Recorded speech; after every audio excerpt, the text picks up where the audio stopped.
Sauf que SEMrush viennent de sortir un outil qui Es-tu sérieux? Ah, ouais. ouais. Puis, c'est un outil en fait, qui vient de sortir, qui est encore en bêta. En fait, il est passé de alpha. Il y a une couple d'agences qui l'ont testé aux États-Unis alpha. Il est sorti en bêta. 99$ US par mois. Tu peux plugger ton nom de domaine. Puis ça te donne, dans le fond, ton ranking sur tous les moteurs. Fait que Perplexity, machin, tout ça. On vient de commencer on vient de commencer à le tester. OK. Puis, ça pourrait être ma question. Il existe-tu l'équivalent d'un Moz, d'un SEMrush pour l'AI? Fait que je suis super content de voir que ça vient de sortir. C'est l'heure d'ouvrir grand les esprits dans ce jeu d'idées où tout s'allie. Les mots s'envolent en un tourbillon. Bienvenue sur Dialogue, attention. Tout devient clair quand les têtes s'allument dans un clash d'idées qui se rassemblent et se résument. Dialogue avec éclat dans chaque échange, l'écran brille, chaque mot t'errant. Hey, salut JP. David, comment vas-tu? Ça va bien, toi? Écoute, deuxième enfant s'en vient dans 3-4 jours, fait que je suis fébrile. Je suis très fébrile même. Les deuxièmes arrivent plus vite que les premiers habituellement. Hein? Exact. Là, surtout qu'on a une date, là, c'est césarienne planifiée, fait qu'on dirait que ça rend... tu es obligé de te compartimenter jusqu'à la date butoir, fait que c'est différent de quand t'attends la journée qui arrive. Fait que, non, j'ai bien hâte. Je suis fin prêt pour mon départ. Cool. Hey, merci d'être le premier invité du podcast Dialogue. Je t'ai envoyé la chanson nice, hein? Tu as fait Paria, c'est cute. Hein? Je suis content de ça. Donc, le but du podcast, parce que tu sais, ça fait longtemps qu'on se connaît, puis tu sais que je suis le genre de gars qui aime débattre, mais tu sais, débattre pour arriver à la meilleure solution, pas juste débattre pour débattre. Puis j'ai remarqué de quoi sur les réseaux sociaux, c'est que tu n'es pas capable de convaincre le monde à juste mettre un commentaire sur un post. Puis, puis ce qui est le fun, quand, exemple, on prend un repas avec quelqu'un, on discute avec quelqu'un, on devient enrichi de la conversation. Puis je me rappelle pas c'est quand la dernière fois que j'ai été enrichi d'une conversation uniquement par petit texte asynchrone à coup d'un échange aux 2 heures. T'sais. Donc, c'est pour ça que je fais ce podcast-là. Puis, je sais que tu es un gars technique, je suis un gars technique. Et puis, on peut dire, moi, je crois qu'il n'y a pas d'avenir dans les moteurs de recherche. Puis toi, je suis sûr que tu crois qu'il y a un avenir dans les moteurs de recherche. Donc, discutons-en, puis essayons de deviner où s'en va le monde. Et puis, on réécoutera ça dans 10 ans, voir qui avait raison. Exact. J'apprécie ça. Puis, je trouve qui est intéressant aussi par rapport à ça, c'est que il y a tout le temps il y a des subtilités dans tout. Là. C'est jamais noir ou blanc. Fait que j'apprécie en fait d'avoir une conversation élaborée là-dessus. Fait que ça va être. J'ai des bonnes munitions. Puis je sais que t'es un gars, j'ai envie de munitions aussi. Fait que parlons-en. C'est bon. Mais je ne me suis pas préparé pour être gentil. Là. Le but, c'est pas de faire des assassinats rhétoriques. C'est vraiment d'apprendre. Puis je vais avoir ton point de vue parce que il y a un aspect avec ce qu'on voit dans les médias sociaux que tout a l'air d'être comme la fin du monde tout le temps parce que c'est ça qui génère du clic. Mais l'économie est ailleurs. Là. Moi, je te dirais, mon utilisation personnelle de Google a vraiment fondu comme neige au soleil. Vraiment, là, c'est rendu le dernier moteur de recherche que je vais utiliser parce que mes autres technos, ce n'est pas des moteurs de recherche, c'est des moteurs de réponse. Donc, par rapport à ça, c'est là que je me dis... Puis il y a un aspect aussi qui est très pervers à ça, dans le sens que celui qui contrôle la réponse contrôle tout le flot du trafic. Donc, tu sais comme moi qu'une première position en AdWords, ça coûte la totale. Fait qu'imagine quand tu es la seule réponse qui est donnée, qu'est-ce que ça coûte? Ben, en fait, il y a plusieurs aspects à ça. Là. En fait, oui, ça peut coûter de l'argent, mais ça dépend toujours c'est quoi le feel qu'on veut présenter. Parce que tu es payé en Google Ads, oui, tu peux être premier. Sauf que dans des questions spécifiques, il y a ce qu'on appelle des recherches enrichies, des research du structured data, puis tu fais apparaître sans mettre de budget publicitaire. Quand tu as des réponses, exemple, spécifiques. Puis, mettons, on prend un super bon exemple d'une business que JP, présente-toi, parce que c'est mon podcast, le monde me connaisse, puis toi, tu es super connu. Mais l'idée, juste que les gens comprennent ton background, que quand tu parles de ça, tu sais de quoi tu parles. Ben, dans le fond, moi, c'est Jean-Philippe Dauphinet, je suis cofondateur de Rablab. On a commencé il y a exactement 9 ans, on est une agence qui est spécialisée en moteur de recherche. On n'a pas toujours été uniquement là-dedans. Je te dirais qu'on a toujours été extrêmement fort en SEO. Ça a toujours été notre grosse bête dominante par rapport à nos autres services. Comme toutes les agences, on a décidé d'essayer d'être bon dans tout. Mais finalement, on s'est ramassé à être bon dans rien, le genre de jack of all trades. Et on a toujours été extraordinaire en SEO puis en PPC. Puis en 2023, on a décidé de se faire le switch de 100% se surspécialiser là-dedans. Et surtout à regarder sur LinkedIn, à l'inverse du marché actuel, tout le monde est comme ne te spécialise pas, deviens bon dans tout parce que l'AI va take over the whole world, puis que genre il n'y a aucune valeur ajoutée à avoir une agence qui est bonne en SEO, une agence qui est bonne en Facebook Ads, une agence qui est bonne en site web. Donc, puis je suis très en désaccord avec ce point-là. Évidemment, si tout le monde suivrait cette tangente-là de se surspécialiser, ça ne marcherait plus.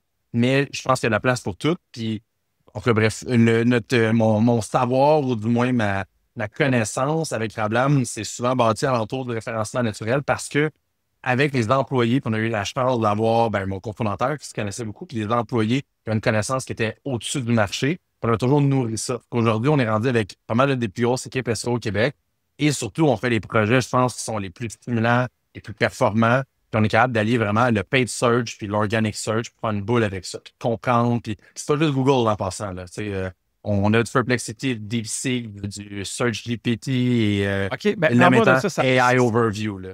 OK, mais là, ça m'intéresse énormément parce que comment tu fais pour performer ou savoir comment tu performes dans du Perplexity? Ouais. Ben, il y a plusieurs... en fait, non, il n'y a pas plusieurs façons. Il y a plusieurs manières de voir ça. Il y a comme anciennement, tu sais, quand Google a commencé, les gens disaient la seule façon d'être capable de valider si mon travail était bien fait, c'est que tu ouvrais Google, puis là, tu tapais, exemple, tu es un plombier à Terrebonne, là, tu tapes plombier à Terrebonne, puis là, tu ne vois pas sa première page, tu es comme Colin, je n'apparais pas sur Google. Et là, puisque le moteur de recherche est sophistiqué et il y a beaucoup de demandes, ben la réalité, c'est que là, bon, il y a des cookies, il y a du local-based. Il y a, si tu es à Terrebonne, tu cherches un plombier à Terrebonne, peut-être que tu vas bien sortir. Là, je suis à Montréal. Si moi, je vais chercher plein de fois ton compétiteur, Google est capable d'un peu façonner les résultats de recherche. Il n'y a plus une seule réponse, il n'y a plus un seul recherche 1, ou même maintenant, on appelle les recherches 0. Ben là, aujourd'hui, on est un peu... En fait, on va dire le début des moteurs de recherche, mais du côté des moteurs de recherche assistés par intelligence artificielle comme les Perplexity, SearchGPT de ce monde. En fait, c'est des plateformes que tu peux pas nécessairement être capable d'extraire la donnée pour dire, exemple, comme des outils comme genre SEMrush et Ahrefs, qui a des plateformes externes qui disent « Hey, tu es position numéro 3 pour ça. Ouais. » Sauf que SEMrush vient de sortir un outil qui ont... Sérieux? Ouais. Ouais. Puis, c'est un outil en fait, qui vient de sortir, qui est encore en bêta. En fait, il est passé de alpha. Il y a une couple d'agences qui l'ont testé aux États-Unis alpha. Il est sorti en bêta. 99$ US par mois. Tu peux plugger ton nom de domaine. Puis, ça te donne, dans le fond, ton ranking sur tous les moteurs. Fait que Perplexity, machin, puis tout ça. On vient de commencer à le tester. OK. Puis, ça pourrait être ma question. Il existe-tu l'équivalent d'un Moz, d'un SEMrush pour l'AI? Fait que je suis super content de voir que ça vient de sortir. Puis, c'est que ça va pondre, en fait, des opportunités. Puis, comme je disais, il y a plusieurs façons de le voir. C'est que tu es capable d'avoir des recherches toi-même sur Perplexity parce que tu es un plombier à Terrebonne puis tu veux voir si ça apparaît. Mais la réalité, c'est que tu peux être probablement ton AI, ton agent conversationnel peut être biaisé là, par ce qui est enregistré comme mémoire conversationnelle. Il y a plein de façons qui peuvent te donner un résultat qui est biaisé. Fait qu'il y a des outils qui vont apparaître un peu à l'externe qui vont aider à venir un peu fine-tuner ça. Mais on n'est pas encore là. On est encore trop à l'étape de démarrage. On est encore trop à l'étape de c'est pas assez solide pour dire « Hey, j'ai une excellente idée de ce que je me positionne à quel endroit. » là. Okay. Parce que, tu sais, moi, je crois l'avenir où il s'en va. Parce que, tu sais, il y a une possibilité de customisation à l'infini avec l'AI. Puis d'autant plus 100%. En fonction de ce qu'il connaît sur nous, ben, il va me recommander des choses. T'sais, si je lui demande un restaurant à Montréal, il sait de ne pas m'envoyer dans un restaurant italien. T'sais. Sauf si j'écris trouve-moi un restaurant pour faire plaisir à ma femme. Là, il sait qu'il faut qu'il m'envoie dans un restaurant italien. Mais tout ça pour dire que ces outils-là, cette customisation-là à l'infini, je me demande comment ça va se traduire. Puis est-ce qu'il y a déjà des moyens de traduire? Tu sais, comme un SEO, tu vas avoir tes techniques, tu vas avoir tes backlinks, tu vas mettre ton contenu, le time spent on page, puis tout ça. Mais avec l'AI, à cause de l'explainability, qui est de moins en moins flou, mais qui l'est encore beaucoup, je ne sais vraiment pas par où tu passerais comme, oui, OK, SEMrush a fait de quoi en bêta en ce moment pour tester, puis on va voir les résultats de ça. Mais, OK, tu peux mesurer, mais comment tu fais pour savoir comment tu peux influencer pour que, justement, tu t'apparaisses dans plus de recherches sur Perplexity? Mais c'est comme le SEO de v'là, tu sais, de v'là 10, 12, 15 ans. Tu sais, le SEO, là, il n'y a pas une Bible que Google a pondue. Tu sais, en paid search, là, on a notre rep Google, puis on a des national accounts, puis on a un rep Google, puis il est comme, guys, faites ça, puis je vais vous déquicker ça. Puis, tu sais, tu peux t'arranger même chose en paid media, tu sais, en méta, tout ça. Mais en organique, là, c'est un wall garden très étanche. Puis en passant, il y a des devs haut placés de chez Google l'année passée qui sont partis, qui ont leaké de l'info sur Internet. Ouais, c'était délicieux. Parce que tout. L'inverse de ce que tout le monde pensait, là. Pas juste que tout le monde pensait, l'inverse de ce que Google disait. Exact. Google disait non, il y a le vote. Puis, le CTR, ça ne change rien. Le time spent on le website, on s'en tape. Là, finalement, ils sont comme, hey guys, ça, là, c'est bien important. Ouais. La réalité, c'est que ce qu'on fait en ce moment avec les moteurs de recherche, assistés par intelligence artificielle, c'est la même affaire qu'on fait avec le SEO là, quand on a commencé là, une dizaine d'années. C'est du trial and error, de l'essai et erreur. Puis on teste des théories qu'on voit, on teste aussi des façons de fonctionner. Puis je peux t'en donner un exemple super concret qu'on a appliqué pour nous, qu'on a appliqué pour des clients. Puis ça semble être la façon tout entendue je veux dire, la façon de travailler avec l'AI qui fait fonctionner. C'est un peu le genre tu t'auto-promets dans les moteurs de recherche de Perplexity ou de ChatGPT, tu t'auto-promets en faisant des scores. Parce qu'une des choses qu'on a été capable de remarquer, on a un propre outil là, qui est capable de sortir des requêtes qui font dans ChatGPT comme un peu comme un genre de volume de recherche. Oui, exact. On a un genre d'outil qu'on a là, interne, là, que justement, ça s'appelle le métadata qui sort des requêtes d'intelligence artificielle, savoir certains volumes, sans seulement donner des volumes exacts comme dans le SEMrush, ça donne des idées de requêtes. Puis, ce qu'on a remarqué, c'est qu'il y a beaucoup de questions qui sont basées sur quel est le meilleur, quels sont les meilleurs, donne-moi le top 5, donne-moi le top 10. Il y a beaucoup de ça. Parce que l'être humain est un peu bâti là-dedans. On a été habitué avec le système de blogging les 20 dernières années. Puis on est comme top 7 techniques, tout blablabla. Puis, ce qu'on a remarqué, c'est que souvent, mettons, pour les agences, pour les entreprises de services, il y a la fameuse question d'exemple, c'est quoi les meilleures agences SEO à Montréal? Mais là, comment est-ce qu'on fait pour apparaître là-dedans? C'est comme, à un moment donné, tu écris meilleure agence SEO à Montréal dans ton site web, tu n'apparais pas plus dans Perplexity, dans ChatGPT, tu es comme. Mais si vous retournez sur ChatGPT, vous le faites, là, ce travail-là. Quelle est la meilleure agence SEO à Montréal? En réalité, c'est qu'avant, il n'y avait pas vraiment de sources dans ChatGPT. Avant, là, peut-être un an, là, tu ne voyais pas les sources spécifiquement. Maintenant, dans le fond, dans l'ancien temps, exact. Là, 12 mois, 6 mois, c'est l'ancien temps. Donc, dans l'ancien temps, il n'y a pas de source. Maintenant, tu peux voir la source et le nombre de fois que ça a été cité. Là, les gens sur Internet se sont mis à dire, bon, ben, c'est à cause que tu es nommé plein de fois ou les backlinks ou tout ça, mais c'est même pas ça. C'est que souvent, les moteurs de recherche assistés par IA, ils vont partir de rankings spécifiques. Puis là, on s'est rendu compte que les sources partaient de sites web un peu, puis là, c'est mon interprétation, mais des sites web un peu sketch, à la Clutch, à la genre Best Agency 3-star rated, là, des sites de même. C'est facile à scraper. Puis c'est eux qui donnaient le ranking. Parce que quand je l'ai tapé, là, 6 mois, c'est quoi les meilleures agences SEO, là? Des agences, j'ai jamais entendu parler de ma vie, dont une ou deux, je pense, étaient fermées. Parce que ils ont acheté des backlinks ou ils ont acheté des liens dans des sites web que c'était comme leur job, leur existence, leur raison de vivre, c'est de faire des rankings. Parce qu'il y a des sites web comme 3 Best Rated, Clutch, ils ne font que ça. Ils ont les Best Rated Agencies de sites web, de PR, de ci, de ça. C'est que ça qu'ils font across the world. Donc, les scrapers ont passé puis ont tout extrait ces bases de données-là. Puis ils se sont fait une première itération de ça devrait qui être les bons. Là. Mais la façon d'influencer ça, là, on l'a remarqué, puisqu'il y a quelques compétiteurs qui l'ont fait, puis nous aussi on le fait, c'est qu'on s'est fait notre propre classement. Parce que tous les sites web ont un domain authority, donc un score, dans le fond, d'autorité sur 100 qui est mis par SEMrush sur authority score, Moz, bon, puis un page d'autority.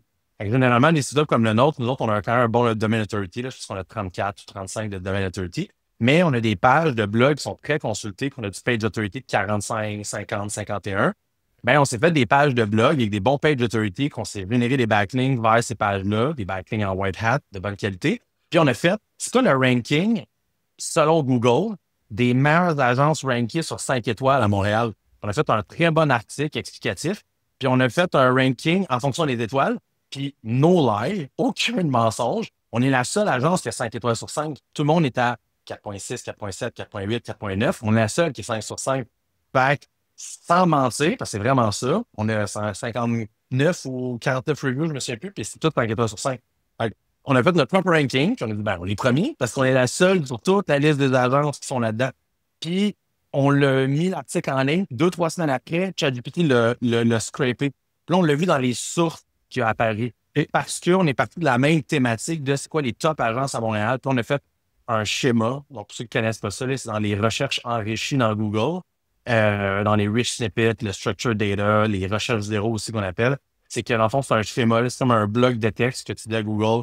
En fait, ça, c'est un point important de ce podcast-là, que tu dis à Google, mais que c'est la même façon que ChatGPT, Perplexity qui scrape le data, c'est qu'ils prennent dans le fond des bouts de code, des schémas où est-ce que la réponse se trouve. En fait, dans tout l'article, c'est qu'on dit à Google, mais là, on dit au moteur de recherche, voici la réponse à ta question. Étant les meilleures agences SEO à Montréal, je t'ai déjà un peu pondu la question. Là, un rating de 10 agences, pas besoin d'aller chercher plus loin. C'est vraiment ça le point principal, c'est que ce qu'on fait avec Google depuis des années, il commence à être appliqué dans les moteurs de recherche. J'ai 2-3 questions follow-up là-dessus, puis je me rends compte que le podcast Dialogue va être pour les gens plus curieux intellectuellement. Notre but, c'est pas de ramener ça. Tu sais, comme à TV, là, à la personne, pour que tout le monde comprenne. Non, notre job, c'est de faire un mix d'une expertise avec l'IA. J'ai tellement hâte, de parler avec des avocats et des médecins parce que je pense que l'IA va révolutionner ce domaine-là solide. Oui, 100%. Couple d'affaires. Il y a une grande différence entre les connaissances de base du modèle avec OpenAI, par exemple, qui sont toujours taguées dans le temps. Donc là, les derniers modèles qui viennent de sortir, là, leur base de connaissances, si je ne me trompe pas, elle est de l'été dernier. Je me trompe probablement. Et tu as la fonctionnalité de recherche web que l'AI est capable de dire, OK, je ne vais pas me fier sur ce que je sais, je vais aller chercher. Donc, un peu comme mon cerveau. Il y a ce que je sais dans ma tête que je me souviens. Là, il y en a qui vont dire que le cut-off, c'est depuis le secondaire 5, là, mais là, ça, c'est une autre histoire. Donc, j'ai ce que je sais et il y a ce que je peux aller chercher sur le web. Fait que l'AI fait la même chose. Fait que le bout que je suis surpris dans ton explication, c'est... En fait, ce serait surprenant, en fait, pratiquement impossible, que ce que tu as fait, ça allait changer les connaissances dans sa base de données de quand il a été entraîné, parce que ça, c'est fixe dans le temps. Mais ce que ça l'a fait, cependant, de la même manière que quand tu fais du SEO ordinaire, puis Google, ça va prendre quelques jours avant que tu apparaisses, que là, tu as apparu dans l'équivalent du moteur de recherche de ChatGPT. Mais là, la question, c'est, est-ce que OpenAI utilise un autre moteur de recherche? Est-ce que lui va sur Google ou sur DuckDuckGo pour faire ses recherches? Ou il a son propre moteur de recherche? Puis c'est la même question pour Perplexity. Puis c'est une question que je pose, je ne sais pas c'est quoi la réponse. Oui. On a un peu moins testé. Je sais qu'on le fait, là, mais mettons, de mes connaissances à moi de l'extérieur, puis je suis le gars le moins technique chez Rambler en passant, puis on travaille plus, mettons, avec ChatGPT qui a la part de marché la plus intéressante après Bing, après Google, après, tu sais, quand tu regardes les parts de recherche dans les moteurs de recherche. Puis ChatGPT, dans le fond, à moins que je me trompe, là, de ce que j'ai vu, c'est quand tu cliques sur les sources, là, ça l'amène directement, mettons, sur un moteur de recherche. En fait, ça l'ouvre Chrome. Là, quand tu cliques sur la source, là, tu cliques sur cet article-là, ça l'ouvre Chrome, puis ça l'amène directement à notre article. Fait que j'ai l'impression qu'il puise sa base qu'il puise, en fait, il doit y avoir un scraper qui part du moteur de recherche qui est live pour apparaître, parce qu'on a vu des changements, ça se parle en semaine, là, même pas. Là. La journée qu'on l'a uploadé, puis le travail après. Puis est-ce que tu as vu une corrélation entre cet article de blog-là qui a scoré très fort? Est-ce qu'il a scoré très fort uniquement dans ChatGPT ou il a également scoré dans Google? Oui, en fait, il n'y a pas beaucoup scoré dans Google parce que c'est pas quelque chose qui est tapé nécessairement beaucoup dans Google. Parce que les gens n'utilisent pas la même fonction. Tu sais, sur Google, les gens vont taper meilleure agence SEO à Montréal. Puis Google, il ne répond pas avec une réponse étoffée. Il va répondre avec 4 recherches payantes, avec un résultat organique. Mais là, de plus en plus, ce qui s'en vient dans Google, c'est pour ça que quand on fait le travail en SEO un peu plus traditionnel, avec des recherches enrichies, du structured data, c'est que là, tu as Google qui a sa propre réponse, qui est avec le AI Overview. Tout le monde l'a sûrement vu, sauf toi, parce que tu ne l'utilises plus. Mais quand tu tapes, par exemple, meilleure agence SEO, c'est que tu as une réponse qui, dans le fond, il va passer justement avec un même scraper, puis il va passer à travers des différentes sources, puis tout ça. Fait qu'il va donner une réponse qui est short, comme ça, tu peux faire 6 mois, puis avoir une réponse qui est plus longue. Il va peut-être te donner un top 5, top 6, top 7, puis il va citer les sources à la droite, donc les sites web qui auraient dit ça. Mais j'ai l'impression que c'est pas mal la même base de données qui est prise pour aller donner ce résultat-là. Là. Au Google, c'est la même, ça c'est sûr. La question, Ouais. c'est est-ce que Perplexity utilise un moteur de recherche ou Ouais. ont fait leur propre moteur de recherche pour ensuite faire les Mm. requêtes. T'sais. Ça, c'est de quoi qui Ouais. pourrait être intéressant à faire en faisant du reverse engineering. Fait que tu poses la question, tu prends ta réponse, tu cherches ta réponse, puis là, tu vois où elle a apparu, puis tu pourrais voir ça. Mais là, on rentre dans... C'est super intéressant. J'aime vraiment ce genre de discussion-là. Puis quand tu penses techniquement où ça s'en va, parce que là, il faut que tu ajoutes le modèle de raisonnement. Fait que, tu sais, un des problèmes en raisonnement, puis, tu sais, quand j'étais au GTC, le monde parlait beaucoup de ça, c'est que tu peux pas, tu sais, tu as une technique qui s'appelle le few shots en AI. Fait que tu vas donner des exemples de comment tu veux ton format. Puis là, quand tu lui poses ta question, il va respecter ce format-là. Pourquoi? Parce que you gave it few shots. Fait que là, il sait comment recommencer ça. Mais quand tu fonctionnes avec un modèle de raisonnement, vu que c'est une chaîne de prompt, il perd cette consistance-là. Fait que là, projetons-nous dans l'avenir, mais pas dans l'avenir, projetons-nous comme... Parce que les modèles de raisonnement à date, non, c'est pas vrai, Perplexity le fait. OpenAI ne le fait pas, mais Perplexity, tu peux utiliser le modèle Pro, tu peux utiliser DeepSeek, ou c'est des modèles de réflexion. Donc, à ce moment-là, tu fais ta requête, là, il réfléchit à comment il devrait processer ta requête, puis là, il a process avec des dizaines et des dizaines et des dizaines, voire des centaines de requêtes. Fait que, ajoute à ça le fait que le modèle me connaît et me suggère des choses pour moi. Ça complexifie pas mal la job. Puis là, tu parles de SEO. Moi, je pense que oui, il va avoir le SEO. Regarde, tu vois, tu viens de me convaincre. Tu vois, ça sert à ça, dialogue. Tu viens de me convaincre de quelque chose, là. Il va toujours avoir une manière qu'on va vouloir influencer comment ChatGPT répond ou Perplexity répond. Puis ça va être le même jeu qu'on a fait pendant des années avec Google avant le leak, de dire comment qu'on fait, puis c'est de l'essai-erreur, puis tu as des rumeurs et tout. Mais le paid, puis en ce moment, en passant, ton trafic de ChatGPT dans ton Google Analytics est affiché comment? Est-ce que tu le vois comme source ou pas? Je pense qu'en ce moment, il est en non-assign. J'ai pas de... On n'a rien vu à l'interne. Puis là, écoute, parce que là, on a comme... Moi, ça va en paternité, notre directeur SEO aussi, 2-3 vacances. Là, on n'a pas trop puisé là-dedans. Là. On est plus en mode... On peut pas tout savoir. Get the job done. Mais non, mais honnêtement, je pense que présentement, on est dans du non-assign, dans tout ce qui est trafic qui vient de ChatGPT. Mais puis c'est un peu ça. C'est que, tu sais, moi, j'ai fait une publication parce que je suis comme écœuré d'entendre que le SEO, c'est mort puis que ça sert à rien de trafic de Google. Que, tu sais, Brad Fishkin, qui est extrêmement connu, qui est le fondateur de Moz aux États-Unis, bon, qui a fait son exit, tout ça, il y a encore... Il y a comme une compagnie qui font des enquêtes, des surveys aux États-Unis, qui est encore très proche de l'écosystème des moteurs de recherche. Il y a plein de monde très connaissant là-dedans. Tu sais, ils ont fait un qualificatif du trafic, je pense que c'est nord-américain. Puis, tu sais, Google a encore des parts de marché qui sont vraiment titanesques. On a du Perplexity, du DeepSeek, du SearchGPT. Mais l'affaire, c'est qu'il y a eu une croissance de 23% de 2023 à 2024 sur le nombre de requêtes qui ont été faites sur Google. ChatGPT a apparu. Il y a un pourcentage qui est apparu qui n'était pas là. Mais tu sais, ça reste encore marginal. Fait que c'est sûr que, tu sais, je pense que pour le average consumer, le average business aujourd'hui au Québec, c'est pas nécessairement quelque chose qui va apparaître dans son analytique en quantité industrielle. Journaux. Encore des journaux. Ouais.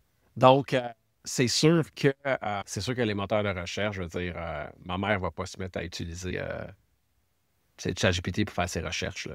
Puis, en même temps, vu que ça a commencé avec tellement d'hallucinations, tu sais, hier, je soupais avec un boss d'une grosse firme de dev à Montréal. Puis, tu sais, il me disait, il faisait une recherche sur un ERP qu'il n'y a pas. Puis parce qu'il se magasinait un ERP, puis là, il demande quelle boîte à Montréal a utilisé cet ERP-là, puis il a vu le nom de sa boîte dans les citations. Mais ça, c'était back then, tu sais. Donc, tu sais, maintenant, ces problèmes-là sont pratiquement résolus. Donc, oui, tu as raison. Il y a le fait que les gens ne changent pas vite, fait que oui, il va continuer d'avoir du volume. Moi, je pense qu'il y a une partie d'augmentation du volume, puis tu sais comme moi que, tu sais, sur le display, par exemple, il y a certains types d'annonceurs que Google ne veut pas. Mais que quand, tu sais, ceux qui font de l'arbitrage, des choses comme ça, mais que quand le marché descend, mais là, tu as un rep qui appelle le site d'arbitrage en casino pour lui dire « Hey, finalement, on va t'accepter pour le prochain trimestre. » Fait qu'il y a peut-être un peu de ça qui joue, là. Écoute, cool, super de bel échange. Puis, fait que oui, les moteurs de recherche vont continuer d'exister. Je pense que ta job va devenir de plus en plus pertinente parce que de la même manière que les gens étaient prêts à payer pour quelqu'un who can, crack the code on how to get on the first page, les gens vont être prêts à payer pour how to crack the code pour être dans les résultats de ChatGPT. Mais le paid, ça, c'est comme un bout. Moi, je suis un peu un puriste. Là. Je pense que l'IA va nous permettre de se rapprocher de la vérité, autant de la vérité scientifique, de la vérité historique, puis de la vérité journalistique. Mais c'est que le paid distorsionne ça. Tu sais, il y a des langues sales qui disent que les médias fonctionnent en fonction de qui est payé, là, mais je pense pas que c'est vrai. Là. Moi, j'ai vu un super de bel article quand la sonde a décidé d'envoyer de la production aux États-Unis. L'article, c'était pas la sonde envoie des jobs aux États-Unis, c'était la sonde a décidé de produire localement où le produit est consommé. C'est exact. C'est clémentaire. Mais bon, mais le bout que j'ai vraiment de la misère avec un problème éthique, c'est que si on se fie à l'AI pour nous dire c'est quoi la vérité, puis qu'après ça, ces résultats-là sont influencés par du PPC qu'il n'y a pas encore, ce bout-là, c'est pas confortable. Oui, c'est un peu le même principe. Nous autres, on en fait beaucoup moins, mais pendant la période de la pandémie, puis ça, on a fait pas mal avec Amazon. Puis Amazon a un moteur de recherche, c'est un moteur de recherche Amazon, comme Walmart en a un, comme Etsy, puis tout ça. Bon.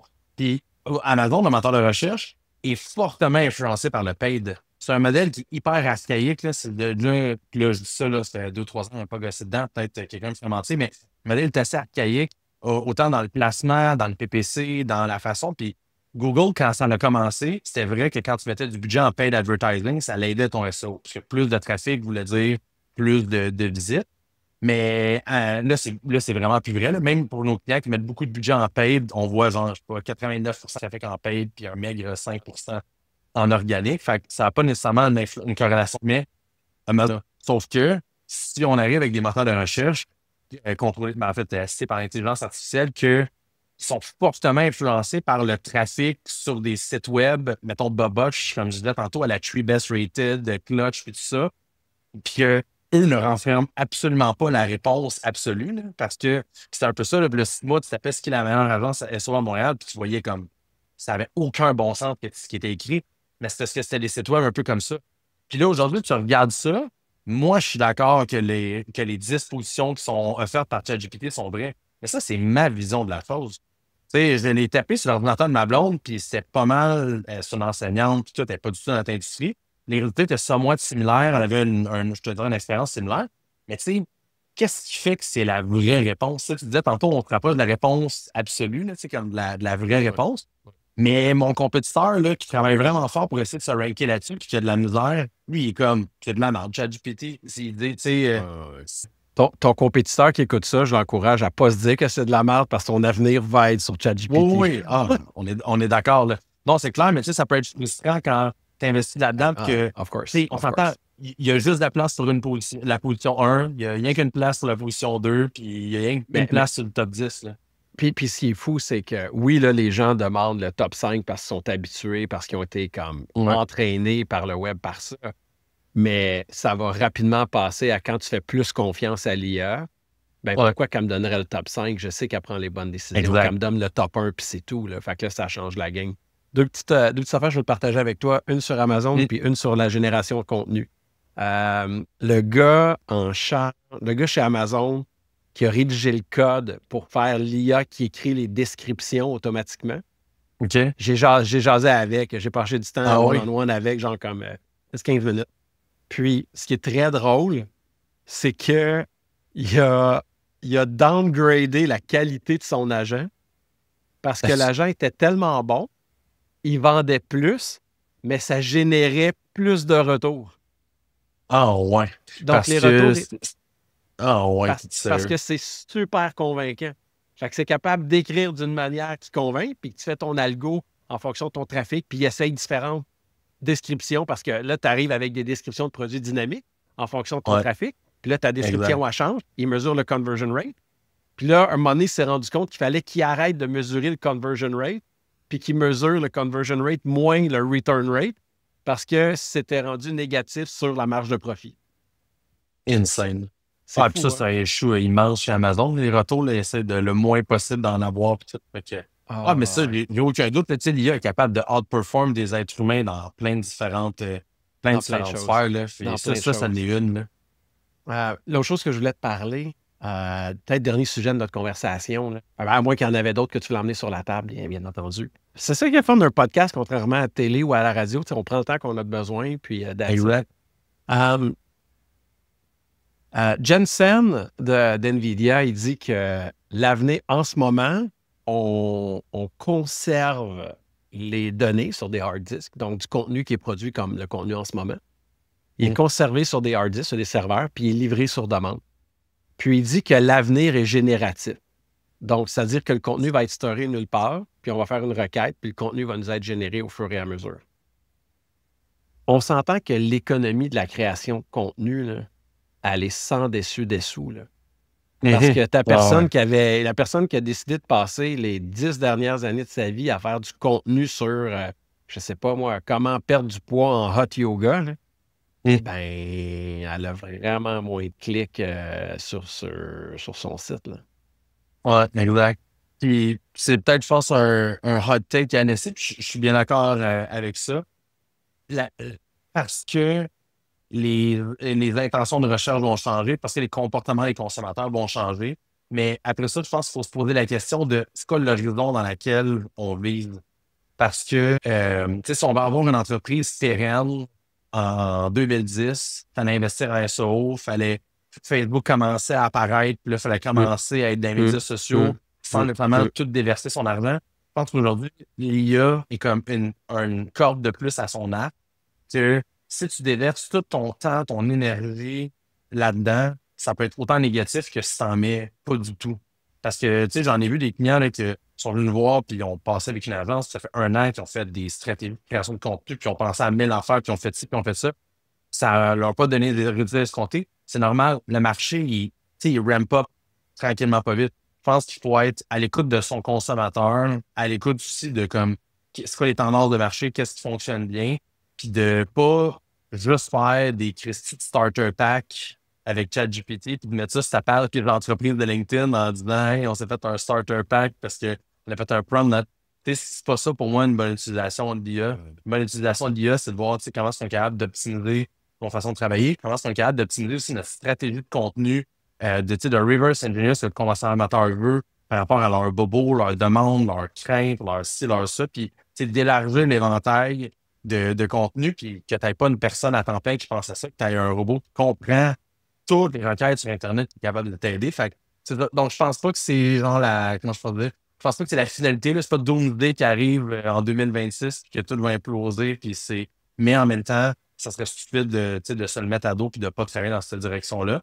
Parce que c'est que le travail qu'on fait en SEO ou en PPC ou peu importe la plateforme, il va continuer d'être là. Après ça, c'est tout le temps la même tarte. C'est juste que la pointe de tarte va s'amincir d'un côté. Je trouve que c'est subjectif aussi par rapport à plein de différents points de vue. Là. Mais ça va peut-être prendre 7 ans avant qu'on fasse ChatGPT représente une requête sur 3. Là, en ce moment, c'est en 2024. Vous avez la statistique là, du survey là, de Brad Fishkin et d'autres firmes aux États-Unis. C'est 0,33% des requêtes en Amérique du Nord en 2024.